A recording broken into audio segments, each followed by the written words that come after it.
I'm going to test a variety of SD cards in the Nikon D5200 and see if there's any difference in the number of shots that you can write to a card in a 10-second period, shooting both JPEG and RAW.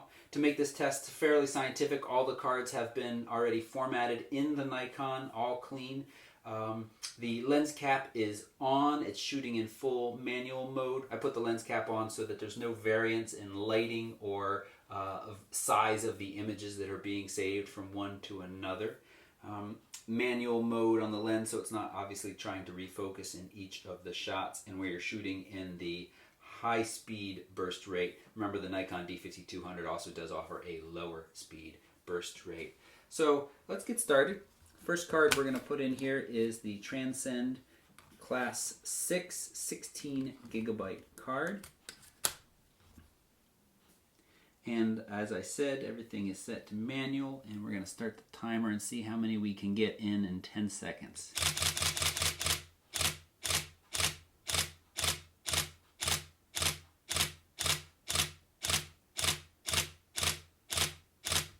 Okay, there we go. Let's switch now to the RAW. You can see that it's still writing those images, but it should let me go ahead and switch to RAW. That was JPEG fine, large. Now we're going to switch to RAW. And how many images can we get in 10 seconds?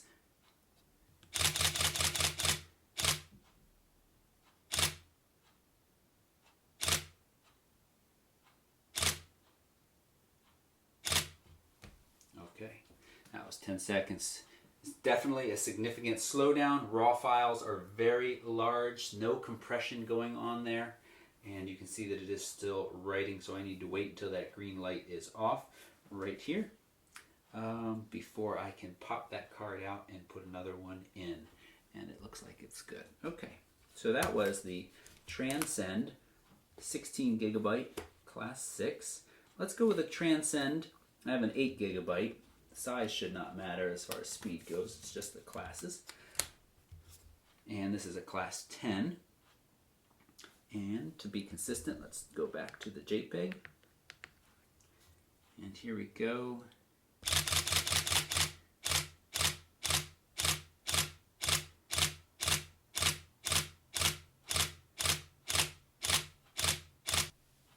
Okay, so that was the Transcend Class 10. JPEGs. Let's switch those to RAW now.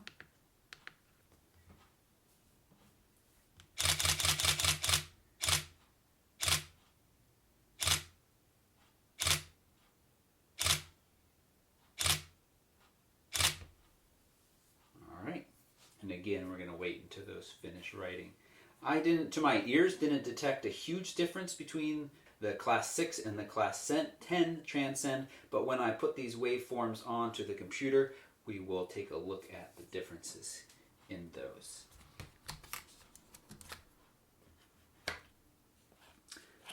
Let's do the iFi card. This is a Class 10. And what I find quite amazing about these little cards is not only is it a full 16 gigabytes, but it is of course a Wi-Fi card in there as well that will create a direct connection to your phone or tablet, or talk to your router, and as you take pictures, beam them out over the internet. So we are going to start with our JPEG. iFi card, 16 gigabyte.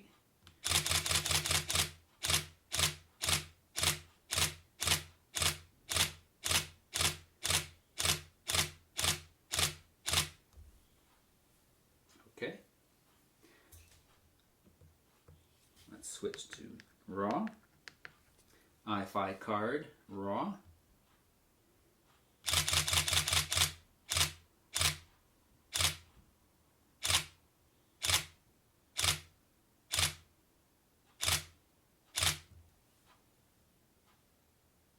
All right. That's good.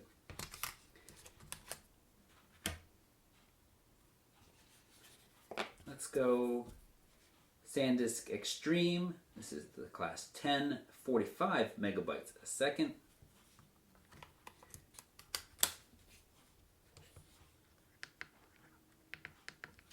JPEG.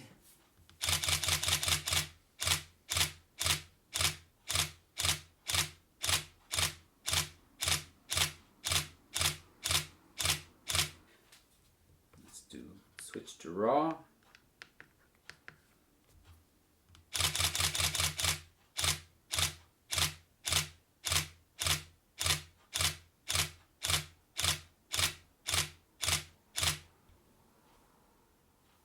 Okay. I do notice a difference. That does sound like the fastest card for RAW that we have tested. Even after the slowdown, they still are coming faster than every second. So this is the SanDisk Extreme Pro, 95 megabytes a second. It is a class 10 as well, but you can see that it is clearly much faster, or rated to be much faster than the SanDisk Extreme. Let's see if we can tell a difference when we use it. We are shooting JPEG first, yeah.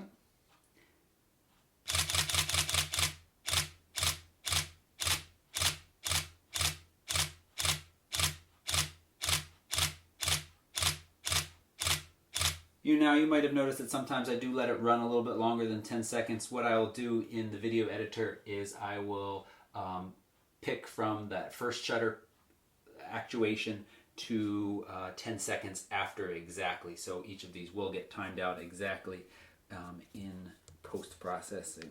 Now I'm going to switch to RAW for the SanDisk Extreme Pros.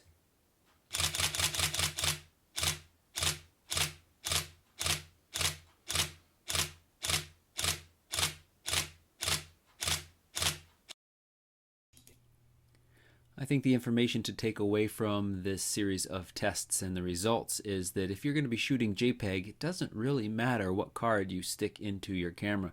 We're seeing almost identical results, and what I think we're seeing is a difference in buffer speed of the camera itself slowing down and being around 20 shots JPEG per 10 seconds is kind of the maximum, actually 22, 23, somewhere in that.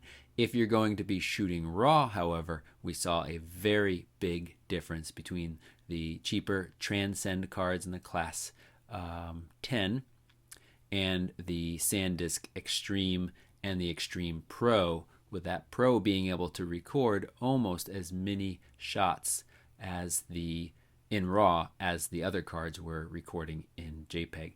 And the iFi card hanging right there with them, and of course also giving you the ability to do iFi.